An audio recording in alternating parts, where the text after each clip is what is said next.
But the industry-wide secret butchers don't want you to know about.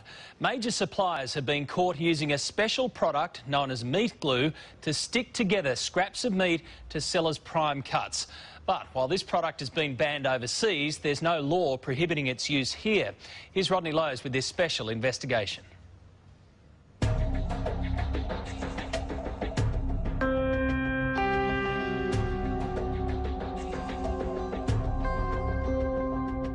It's the meat industry's dirty secret, a way of turning the scraps too small to sell as a premium steak back into a juicy, plump eye fillet to sell for a premium price.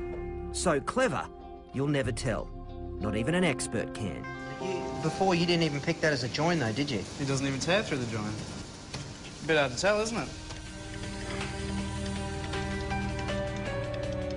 Butcher James Faulkner runs Queensland Natural Beef Company, an organisation dedicated to using as few additives in meat from paddock to plate as possible. But tonight, he's exposing how some parts of the industry are able to trick their customers and use whatever it takes. Yeah. I've just got some fine diced beef and my special enzyme. I'm just going to mix it up a bit. Why have we got the masks on? This is dangerous. See that? Don't breathe that in. This powder is transglutaminase enzyme, otherwise known as meat glue. Meat glues come in a number of forms, some produced by cultivating bacteria, the others, the primary ingredient comes from the blood plasma of pigs and cattle, specifically the coagulant which causes blood to clot. In the food industry, it has amazing properties. So just got a little bit here, about a teaspoonful. Yep. Just over the top like that. And with our gloves on, of course, we mix it up. Then roll it in plastic film and refrigerate. 6 hours later, you have a solid piece of meat. And essentially, you've got a reborn, rebirthed eye fillet. More or less, yeah. Ours uncooked is easy to spot the difference, but cooked is another story.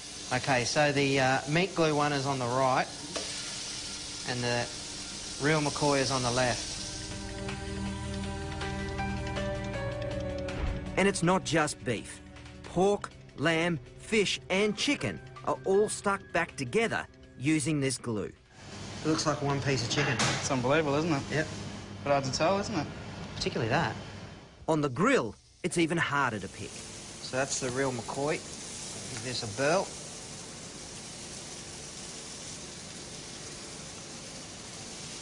Nice and tender, nicely salted. All right, let's go for the meat glue.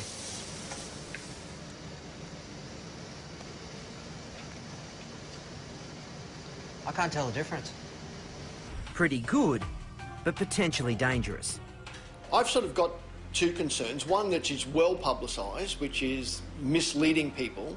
The other area is the microbial side. It's why the European Union moved to ban meat glue in May last year. Microbiologist Glenn Pinner. If this food is sold or represented as a solid piece of steak and you cook it rare, you're really leaving yourself open to get food poisoning. Once you glue two pieces together, it's difficult to cook thoroughly those parts that were on the outside but are now on the inside. The amount of bacteria on a steak that has been put together with meat glue is hundreds of times higher. We had no idea how guarded a secret this was until we started contacting restaurateurs and butchers to ask them about the use of meat glue. Many of them didn't want to speak for fear of upsetting their suppliers, creating bad blood in an industry that has become very clever at using this product. Are you just shaking your head? A little bit. It's unbelievable, isn't it? This cube roll we bought from a wholesaler that produces stuck-together steaks en masse. Their effort's so good, James, our butcher, couldn't tell even when it was raw. It's even harder in the restaurant, which are some of the biggest users of glued meat. And chances are, unless you're a vegetarian, you're eating it on a regular basis. But with current labelling laws, neither butchers nor your local eatery have to tell you you're eating chicken glued together with cow's blood or beef held together by pig. It's the same reason they can take low-grade meat and pump it with water and flavour to make it edible. OK, so just after about a minute or two, we've got quite a lot of moisture out of there. And we've lost almost half a kilo.